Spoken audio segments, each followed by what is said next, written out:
Si XRP, isa sa mga kilalang cryptocurrency sa buong mundo, ay nasa isang delikadong yugto sa kanyang galaw sa market. Ayon po sa isang veteranong trader na si Ginoong Peter Brandt, may posibilidad na si XRP ay bumubuo ng isang bearish head and shoulders pattern. Isa pong technical na signal na kadalasang nauuwi sa pagbagsak ng presyo.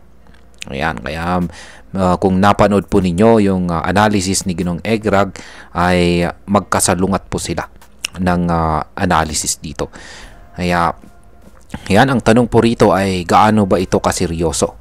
Ano po ang paano po nagsimula ang ganitong pattern? At ano po ang magiging epekto nito para sa atin bilang mga Pinoy crypto investors ni XRP. Kaya yan po ang siyang ating pag-uusapan sa video na ito. Pero bago po tayo magpatuloy, ay pakibasa na lamang po muna ang disclaimer dito sa ibaba ng ating screen. At ayan, simulan po natin sa kung ano po ang head and shoulders pattern at bakit po ito mahalaga sa crypto trading. Yan, ang tinatawag na head and shoulders pattern ay isa po itong classic na technical analysis formation na ginagamit ng mga trader para matukoy kung kailan posibleng bumaba ang presyo ng isang asset. Sa simpleng paliwanag, ito ay binubuo ng tatlong bahagi. Ang left shoulder, yan, or kaliwang balikat, ito po yung unang pagtaas ng presyo na sinusundan ng correction or pagbaba. At ang sunod ay ang head o yung ulo. Mas mataas na, ito naman po yung binubuo ng mas mataas na price peak na sinusundan ulit ng correction. At yung kanyang right shoulder or kaliwang balikat or kanan po pala. Yan, kanang balikat ay ito naman ay nabubuo sa pamamagitan ng mas mababang pagtaas kaysa sa head or ulo na sinusundan din ng pagbaba. Kung ang presyo po ay bumagsak at mag-close or magsara sa ibaba ng tinatawag na neckline, madalas po itong nagiging signal ng tuloy-tuloy na pagbaba or bearish trend.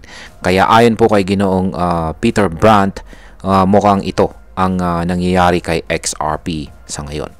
Kaya yan po yung kanyang ibinahagi na chart dito ni XRP na nagpapakita po sa nabubuong head and shoulders pattern nitong si XRP. Ayan, kung kailan naman nagsimula ang pattern na ito ay ayon kay Ginoong Peter Brandt. Ayon po sa obserbasyon ni Ginoong Brandt ay nagsimula ang pattern na ito noong December 2024 kung saan ay naitala ni XRP ang kanyang left shoulder sa presyong $2.90. Pagkatapos nito ay tumaas po sa XRP ng hanggang $3.40 noong January 2025. Ito naman ang siyang bumuo sa kanyang head na pattern. At sa buwan po ng May 2025, umakyat po muli si XRP pero hindi na kasing taas ng dati. Umabot lamang po siya sa $2.65 na nagsilbing right shoulder. Sa ngayon, ang presyo po ni XRP ay nasa $2.03. Ngunit ang pinakamahalagang numero na dapat po nating bantayan or ang presyo ay ang $1.875 na siyang nagsisilbing neckline ng pattern na ito. Ngayon ay ano naman po ang sinasabi ni Ginoong Brandt tungkol sa posibleng pagbagsak ng XRP?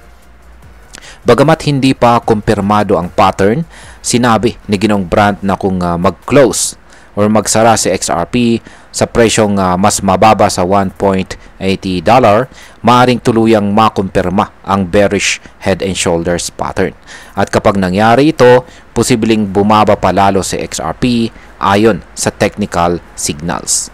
Bagamat may naitalang pagbaba sa XRP sa $1.61 noong April 7, 2025, itinuturing ito ni Ginoong Brandt na isang anomaly o pansamantalang paggalaw dulot ng matinding volatility. Lalo na't ito'y kasabay ng global tensions gaya po ng air strikes ng US sa Iran. Kaya hindi niya isinama ang $1.61 bilang bahagi ng pattern. Ang mahalaga raw ay ang pagkumpirma ng break or pagbasag sa presyong $1.80 na price range. Ngayon ay ano naman ang sinasabi ng iba pang mga indicators tungkol sa galaw na XRP. Base po sa market data, ang 8-week at 18-week exponential moving averages na XRP ay halos magkadikit na at hindi na umaangat.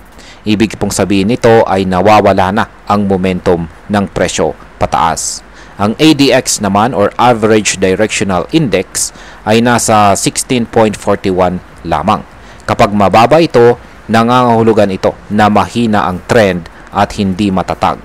Ang ATR naman o Average True Range ay nasa 0.486 kung saan ay indikasyon na humihina na rin ang volatility o pabago-bago ng presyo.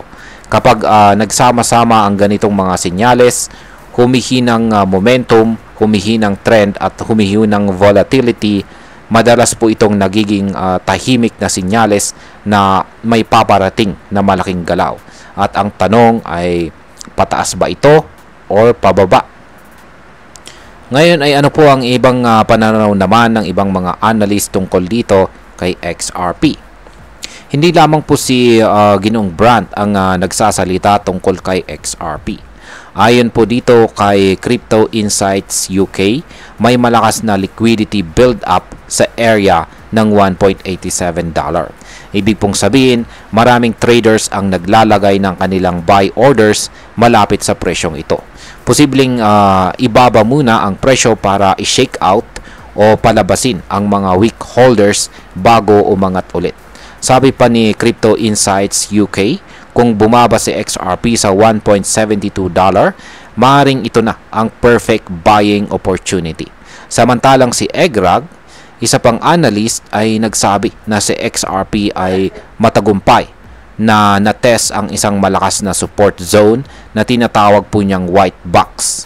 Para sa kanya ay bullish signal ito at may dalawang posibleng mangyari. Una ay magpatuloy po ang correction ng XRP o di kaya ay mag-bounce siya at umakyat palalo. Pero may babala na rin siya. Kung hindi po ma-reclaim na XRP ang presyong $2.08, posibleng bumagsak siya ulit sa $1.90 o $1.77. At kung mas lalala pa ang bearish trend, posibleng bumagsak siya ng hanggang $1.47. Ngayon ay ano po ang epekto nito para sa atin bilang mga Pinoy crypto traders at investors ni XRP? Ayan mga ka-crypto, ang ganito pong mga developments ay may malaking epekto sa ating desisyon sa pag-invest or pag-trade.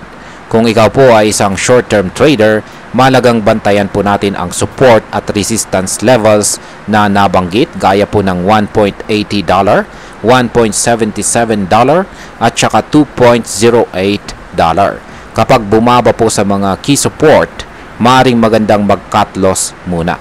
Kung ikaw naman ay long-term holder, maaaring ito ay isang buying opportunity lalo na kung bumagsak ang presyo sa mas murang levels tulad po ng $1.72 o $1.47. Ngunit kailangan po natin na maging maingat. Hindi po sapat ang hype or analysis lamang. Mahalaga po ang risk management sa bawat galaw natin. Bilang panghuli, ang masasabi ko naman tungkol dito sa sitwasyon ni XRP ngayon ay para sa akin, itong tinatawag na head and shoulders pattern ay isang mahalagang paalala sa atin bilang mga crypto enthusiast. Kahit gaano pa kasikat ang isang coin tulad ni XRP, hindi ito ligtas sa market psychology at saka technical breakdowns. Importante po na hindi lang tayo umaasa sa hype, kundi sinusubaybayan din natin ang technical at fundamental na kalagayan ng coin.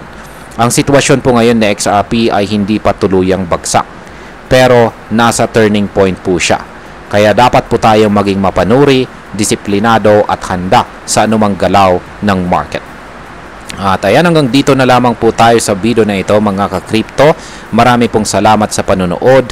Ingat po tayo lagi at God bless po sa ating lahat.